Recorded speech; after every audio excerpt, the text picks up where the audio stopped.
தேவனுடைய மனிதர்கள் என்பவர்கள் யார்?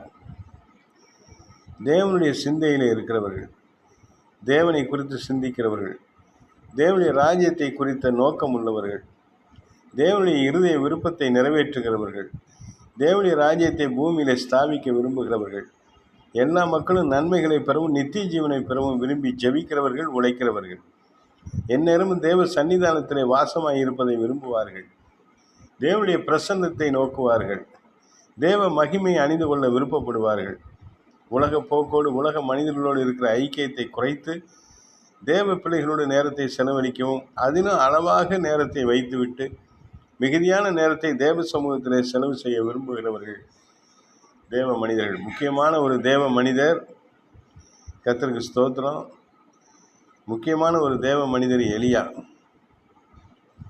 இந்த எலியாவுடைய வாழ்க்கையில் அவர் தேவனோடு இருந்து தேவ மகிமையை எல்லா இடங்களிலும் பிரஸ்தாபித்தவர். பாருங்க, தேவ மனிதர்களுக்கு வருகிற போராட்டம் சாதாரண மனிதர்கள் வர்றதை விட 100 மடங்கு இருக்கும். எலியா வாழ்க்கையில் அவர் ஊழியம் செய்கிற பொழுது நிறைய போராட்டங்கள். அவருக்கு மனைவியே பிள்ளைகளை இருந்ததாக அதில் படிக்கலை. ஆனால் அவருக்கு நிறைய போராட்டங்கள். ஆனால் அவர் உண்மையை சொல்கிறாரு, தரிசனங்களை சொல்கிறாரு, வெளிப்பாடுகளை சொல்கிறாரு. அவர் சொல்கிற காரியங்கள் எல்லாம் அப்படியே நடக்குது. தீர்க்க தரிசனமாக அவர் சொல்லுகிற காரியங்களை கர்த்தர் வாய்க்க செய்கிறாரு. தேசங்களை அசைக்கிறாரு, ராஜாக்களுக்கு பயமுறுத்துதலை உண்டாக்குறாரு. அவர் சொல்கிற காரியங்கள் எல்லாம், அவர் செய்கிற ஜெபங்கள் எல்லாம் உறுதிப்படுத்தப்பட்டதாக இருக்குது. அவர் சொல்லுகிற வார்த்தைகள், அவர் ஜெபிக்கிற ஜெபம் மிக வலிமை உள்ளதாக இருக்குது. அவர் மழை பெய்யுன்னா பெய்யுது, மழையை நிறுத்துனா நிறுத்துது, திரும்ப மழை பெய்யுன்னா பெய்யுது.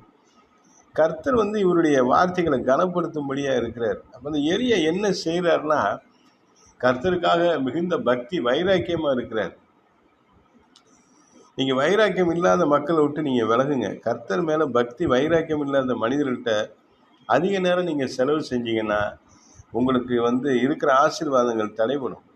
நீங்கள் அதிகமாக தேவ சமூகத்தில் நேரத்தை செலவு செய்துட்டு தேவனுடைய சிந்தையில் இருக்கிற மக்களோடு நீங்கள் பழக ஆரம்பிக்கும் பொழுது உங்களுடைய ஆவிக்குரிய வாழ்க்கை மேம்பாடாக உயரும், நன்மைகள் உங்களை சேரும். உலக மக்களோடு எந்த அளவு பாவம் செய்கிறவங்களோடு நீங்கள் ஐக்கியமாக இருந்தால் லோத்தின் மனைவி போல தான் உங்கள் வாழ்க்கையும் மாறி போயிடும்.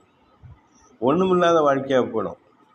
பாவம் செய்கிறவன், துன்மா இருக்கேன், தூஷிக்கிறவன், பாவி, பரியாசக்காரனோடையே நீங்கள் நேரத்தை ஓட்டினா சாபம் தான். கர்த்தருடைய பிள்ளைகளோடு நல்லா செபிக்கிறவங்களோடு இருந்தீங்கன்னா ஆசீர்வாதம்.